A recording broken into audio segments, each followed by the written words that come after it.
Hello friends, स्वागत है आपका मेरे चैनल हैप्पी किड अराउंड में। कैसे हैं आप लोग? Hope you all are doing well. So friends, आज का जो टॉपिक है वो है स्पीच डिले को लेकर। स्पीच डिले क्या होता है, क्या क्या रीज़न होते हैं स्पीच डिले के, आज हम उसी बारे में डिस्कस करेंगे। तो मैंने पहले एक वीडियो बनाया था काफ़ी पहले, जिसमें मैंने कुछ उपाय बताए थे जिससे आपका बच्चा जल्दी बोलने लग जाएगा। तो उस पर आप लोगों का बहुत ही ज़्यादा अच्छा रिस्पॉन्स आया। तो मुझे लगा कि मुझे फिर इस बारे में डिस्कस और करना चाहिए आप लोगों से। तो अगर आपने मेरा वो वीडियो नहीं देखा है तो प्लीज़ जाकर एक बार देखिएगा वो वीडियो ज़रूर। तो उसकी लिंक मैं डिस्क्रिप्शन बॉक्स में दे दूँगी आपको, या फिर आई बटन पे आपको मिल जाएगी। So guys, without further do, let get start this video. अपनी पेरेंटिंग लाइफ इजी बनाने के लिए सब्सक्राइब कीजिए मेरे चैनल को और बेल आइकन दबा के मेरी वीडियो की नोटिफिकेशन सबसे पहले पाइए। तो सबसे पहला पॉइंट है कि स्पीच डिले होता क्या है, हम कैसे जानें कि हमारे बच्चे की डिलेड स्पीच है, वो बोलना उसका लेट स्टार्ट हो रहा है। तो जैसे बच्चे के ग्रोथ के माइलस्टोन्स होते हैं, वैसे ही बच्चों की स्पीच के भी माइलस्टोन्स होते हैं। तो आपको ये जो माइलस्टोन्स मैं आपको बताने वाली हूँ, वो आपको बहुत बारीकी से अपने बच्चे को देखना है। अगर इन माइलस्टोन्स का अगर बच्चा पीछे जा रहा है इन माइलस्टोन से, देन आपको समझ जाना चाहिए कि आपके बच्चे में डिलेड स्पीच है। तो पहला माइलस्टोन है वो होता है 6 महीने से लेकर 1 साल तक के बच्चे का। 6 महीने से लेकर 1 साल के तक के बच्चा बोल तो नहीं पाता है, पर वो अपने कम्युनिकेशन से आपको बहुत कुछ समझा देता है। जैसे अगर वो लेटा हुआ है और उसको आपकी गोदी में आना होगा, तो वह ऐसे हाथ ऊपर करके बोलेगा आ ए, ऐसे कुछ आवाज़ें निकालेगा। तो वो अपनी आवाज़ों के थ्रू आपको बताएगा कि उसको क्या चाहिए क्या नहीं चाहिए। अगर आपके हाथ में कोई चीज़ है उसको चाहिए होगा, तो वो और फोर्स के साथ बोलेगा, मतलब आवाज़ें निकालेगा और आपसे वो चीज़ वापस लेने की कोशिश करेगा। तो ये कम्युनिकेशन का तरीका होता है बच्चों का 6 मंथ से लेकर 1 साल तक के बच्चे का। बट अगर आपका बच्चा ये चीज़ नहीं कर रहा है 6 महीने से 1 साल के बीच में, अगर आप वो कम्युनिकेट नहीं कर रहा है आपसे, तो आपको समझ आना चाहिए कि कुछ ना कुछ प्रॉब्लम है और आपको डॉक्टर से कंसल्ट करना चाहिए। तो दूसरा माइलस्टोन है वो होता है 1.5 साल से बच्चे से लेकर 2 साल तक के बच्चे का। तो 1.5 से 2 साल तक का जो बच्चा होता है उसको 20 वर्ड्स बोलना आना चाहिए। पापा, मम्मा, दादा, बाबा, ये वाले वर्ड्स नहीं। वो वर्ड्स जिसमें नाउन हो, एडजेक्टिव हो, प्रपोजिशन हो, वर्ब हो। तो ये जो वर्ड्स होते हैं ये बोलना उसको आना चाहिए। जैसे पापा, मम्मा, दादा तो उसको बोलना चाहिए ही ऑब्वियसली, पर नाउन में जैसे मेरा बेटा आरुष ने पापा मम्मा तो स्टार्ट किया ही बोलना सबसे पहले, पर साथ में जब उसे कुछ नाउन जो वर्ड्स शुरू किए, वो उसने कौवे, ऊपर कौवे को देख के बोलता कौवा, या छिपकली को देख के बोलता छिपकी छिपकी। ऐसे कुछ कुछ कुछ चीज़ों का उसने नाम रखना शुरू कर दिया, तो वो नाउन वर्ड्स उसके आ गए इस डिक्शनरी में उसके।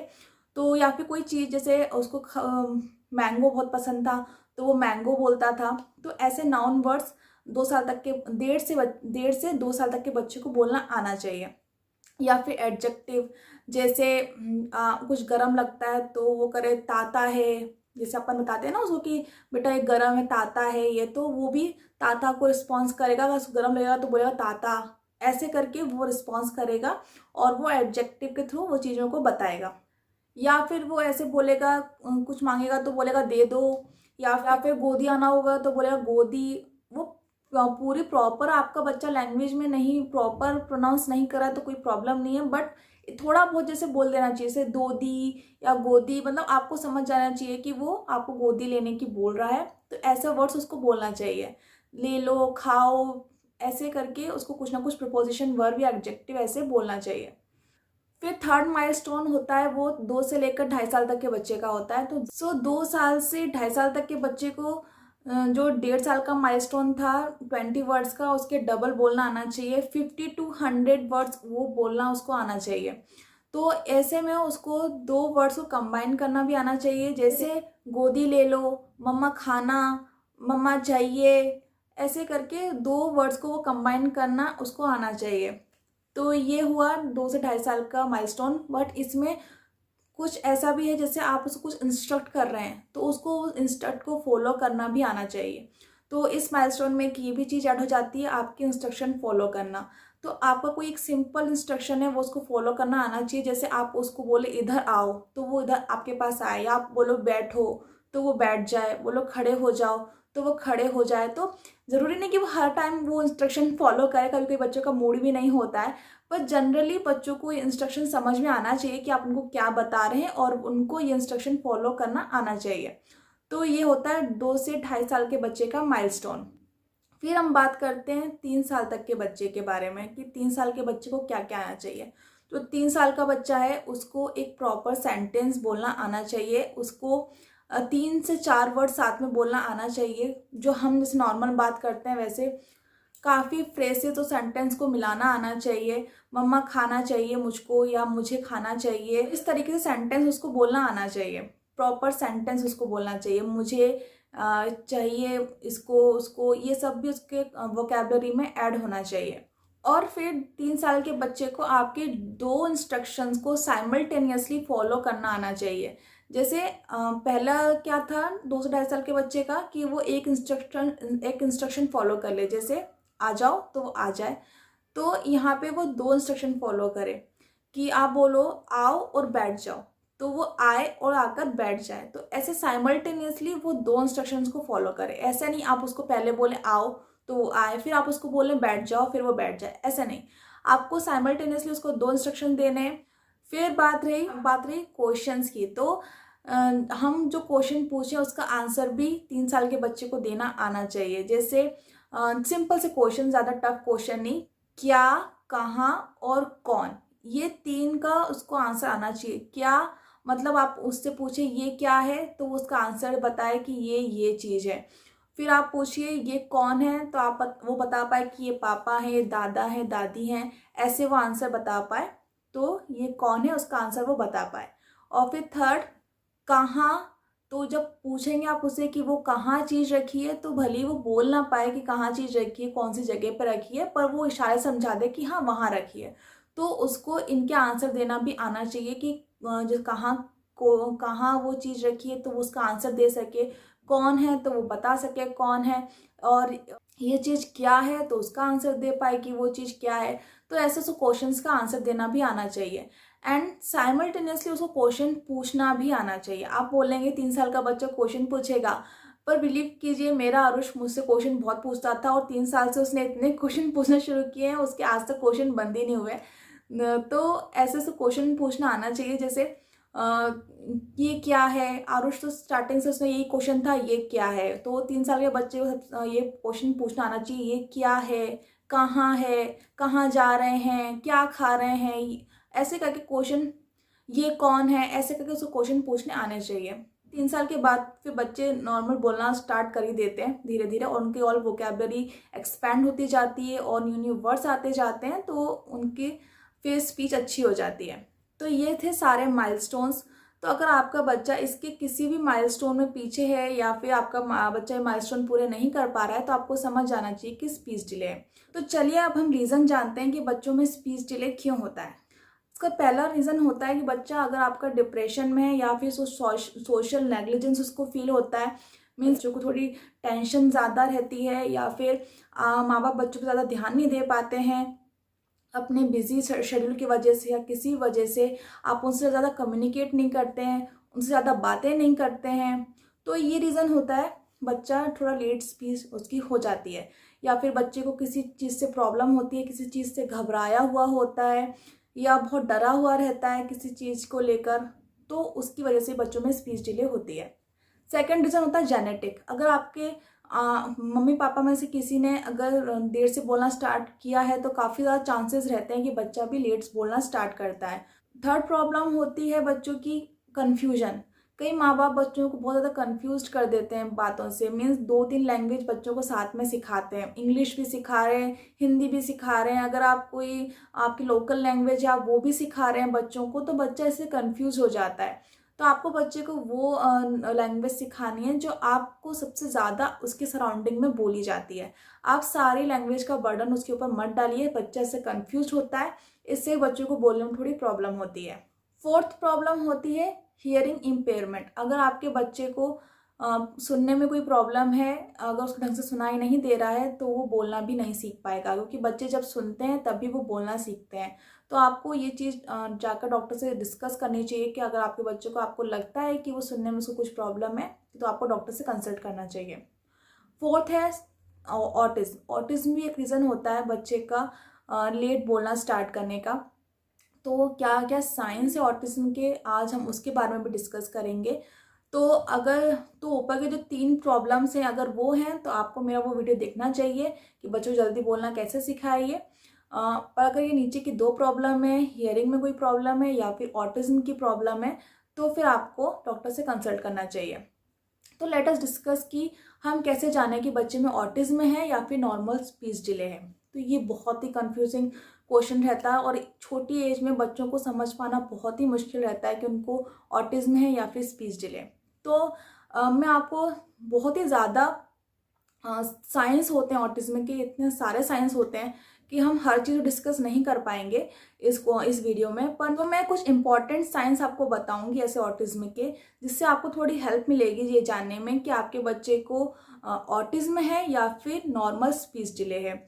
तो पहला साइन है ऑटिज्म का, वो है लैक ऑफ सोशल स्माइल।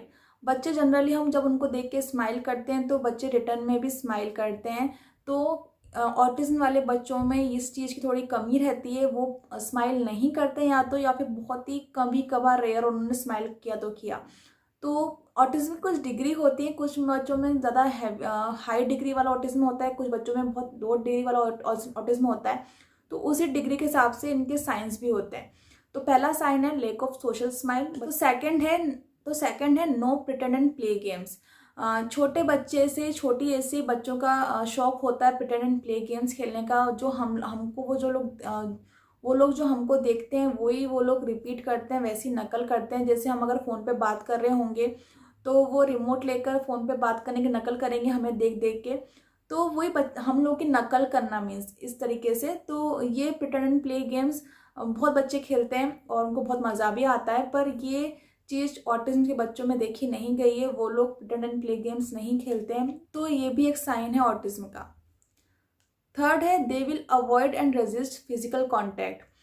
तो ऑटिज्म के बच्चों में कई बार देखा गया है कि उनको अगर हग करेंगे तो उनको बिल्कुल पसंद नहीं आएगा, वो अवॉइड करेंगे हग करने को, वो नहीं करेंगे हग, उनको रेजिस्ट करेंगे और उनको चिढ़ेंगे अगर उनको ज़्यादा कोई टच करे या कुछ करे तो ऐसा प्रॉब्लम भी देखी गई ऑटिज्म की। और मैं इनमें एक बात और ऐड करना चाहती हूँ कि ऑटिज्म वाले बच्चे में ज़रूरी नहीं कि ये सारे साइंस हों, इसमें से 2 साइन ऐसे हो सकते हैं जो मैं बताने वाली हूँ, या फिर एक साइन ऐसा हो सकता है जो मैं बताने वाली हूँ, या फिर सारे साइंस उनमें ये चीज़ के हो सकते हैं। और डिग्री भी वेरी करती है लेवल ऑफ ऑटिज्म में। कुछ बच्चे कम ऐसा दिखाते हैं ये वाले साइन, कुछ बच्चे ज़्यादा दिखाते हैं। तो आगे बढ़ते हैं। 5th पॉइंट है पुअर आई कांटेक्ट। वो आपसे आई कांटेक्ट बिल्कुल भी नहीं करते हैं तो बहुत ही कम आई कांटेक्ट करते हैं। अगर आप उनसे बातें करेंगे तो आपको देखकर बात नहीं सुनेंगे। वो आप जैसे हम कभी किसी की बात सुनते हैं तो सामने वाले को देखते हैं, पर वो लोग आपकी बात या तो सुनेंगे ही नहीं, और सुनेंगे तो आपको देखकर आपकी बातें नहीं सुनेंगे, यहाँ वहाँ उधर उधर देखते रहेंगे। तो ये भी है उनका पुअर और आई कांटेक्ट रहता है, वो आपको देख के कभी बातें नहीं सुनते। 6th है रिपीटेटिव मोशन। मीन्स बच्चे जो ऑटिज्म वाले होते हैं वो ज़्यादातर रिपीटेटिव हरकतें करते रहते हैं, जैसे रॉकिंग वाली, ऐसे ऐसे हिलना या ऐसे ऐसे हिलना, या फिर हाथ की फ्लैपिंग करना, ऐसे ऐसे करना उनको, मतलब रिपीटेटिव वो चीज़ें करते रहते हैं। या फिर उंगलियों को ऐसे करके ऐसे देखना, ऐसे ऐसे करना। तो ये चीज़ें उनमें रिपीटेशन ज़्यादा होता है, वो कई चीज़ें ज़्यादा रिपीट करते हैं।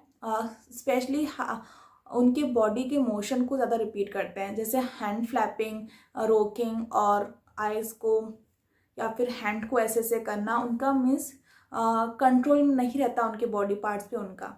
7th है they will not understand speech. उनको सुनाई सब देता है पर वो आपकी स्पीच को समझते नहीं हैं। आप जो उनको समझाने की कोशिश करते हैं वो नहीं समझते हैं। आप उनको इंस्ट्रक्शन देते हैं कि आ जाओ इधर आ जाओ, तो वो नहीं सुनेंगे, नहीं आपकी इंस्ट्रक्शन फॉलो करेंगे। मीन्स उनको आपकी बातें समझ में ही नहीं आती हैं। तो ये भी एक साइन होता है ऑटिज्म का। 8th पॉइंट है, और जो कि बहुत ही इंपॉर्टेंट पॉइंट है, वो है कि वो अपने नाम को रिस्पॉन्ड नहीं करते हैं। उनको सुनाई देता है, आप कोई चीज़ खटकाएंगे या कुछ करेंगे तो उसकी तरफ देख लेंगे, सुनाई सब दे रहा है, पर जब आप उनको उनके नाम से बुलाएंगे तो वो नहीं सुनेंगे। तो ये साइन भी देखा गया ऑटिज्म के बच्चों में कि वो अपने नाम को रिस्पॉन्ड ही नहीं करते हैं। एक और इम्पॉर्टेंट पॉइंट है, वो भी देखा गया है ऑटिज्म के बच्चों में कि उनकी सेंसरी बहुत ही कमज़ोर होती है। मीन्स उनको अगर वो गिर जाते हैं, लग जाती है, तो वो रोते नहीं है, क्योंकि उनको हर्ट ही नहीं होता, उनको दर्द ही नहीं होता है। या फिर उनको गर्म लगता है, गर्म कोई चीज़ पकड़ाओ या फिर कोई ठंडी चीज़ पकड़ाओ तो वो उस पर भी रिएक्ट नहीं करते हैं। तो उनके सेंसेस बहुत कमज़ोर होते हैं। तो ये साइन भी होता है ऑटिज्म का। किसी किसी ऑटिज्म के बच्चे में ये साइन नहीं होता है, किसी किसी में होता है।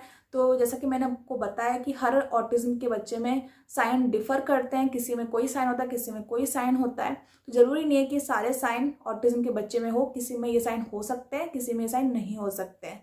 तो ऐसा भी देखा गया है कि उनको सेंसेस नहीं रहते हैं। आप उनको कुछ गर्म देंगे, ठंडा देंगे तो वो उसको सेंस नहीं कर पाते हैं। तो ये सारे साइंस है ऑटिज्म के। मेरा मकसद आप लोगों को डराना नहीं है कि आपका बच्चा बोल नहीं पाता तो उसमें ऑटिज्म है, वो ऑटिज्म का बच्चा है, ऐसा नहीं है बिल्कुल भी। उसमें नॉर्मल स्पीच डिले भी हो सकता है। पर ये कुछ साइंस है जो आपको क्लोजली मॉनिटर करना ज़रूरी है अपने बच्चे के अंदर। अगर आपको ऐसा थोड़ा सा भी अगर फील हो रहा है तो प्लीज़ आप डॉक्टर से कंसल्ट कीजिए, तो बेटर रहेगा। सो फ्रेंड्स, यही था मेरा आज का वीडियो। अगर आपको पसंद आया तो प्लीज़ लाइक कर दीजिए एंड सब्सक्राइब करना बिल्कुल मत भूलिएगा मेरे चैनल को। और हाँ, इस वीडियो को ज़्यादा से ज़्यादा शेयर कीजिए अपने दोस्तों के साथ, ताकि किसी को भी ऐसी कोई प्रॉब्लम हो तो उसको थोड़ी बहुत हेल्प हो सके। एंड अब मैं आपसे मिलूंगी अपने नए वीडियो में कुछ और नई इन्फॉर्मेशन के साथ। Till then bye.